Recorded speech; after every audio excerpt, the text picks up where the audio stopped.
ఎంతో టేస్టీగా ఉండే ఫిష్ కర్రీ మీరు తయారు చేసుకోవాలనుకుంటున్నారా? ఇంకెందుకు ఆలస్యం, చూసేయండి మరి. ముందుగా ఒక కడాయి పెట్టేసుకొని దాంట్లో ఆయిల్ వేసి చిన్నగా తరుముకున్న ఉల్లిపాయలు, పచ్చిమిర్చి వేసి కాసేపు ఫ్రై అవ్వనివ్వండి. నెక్స్ట్ ఫ్రెష్గా దంచేసి పెట్టుకున్న జింజర్ గార్లిక్ పేస్ట్ వేసి ఆ తర్వాత చిటికడంతా పసుపు వేయండి. ఇలా ఒకసారి మిక్స్ చేశాక కాసంత సాల్ట్ వేయండి.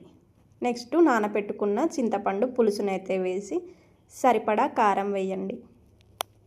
కారం కాస్తంత ఎక్కువగానే పడుతుంది. కారం వేసేసాక ఇలా ఓసారి బాగా మిక్స్ చేయండి. నెక్స్ట్ ఇలాగ ఉడుకుతున్నప్పుడు దీంట్లో కట్ చేసుకొని వాష్ చేసిన ఫిష్ పీసెస్ని అయితే వేయండి. దీన్ని స్పూన్తో అస్సలు కదపకండి. స్పూన్తో కదిపితే అయితే పీసెస్ అయితే విరిగిపోతాయి. సో స్పూన్తో అస్సలు కదపకండి. జస్ట్ ఇలాగ క్లాత్తో పట్టేసుకొని ఇలాగ తిప్పేయండి.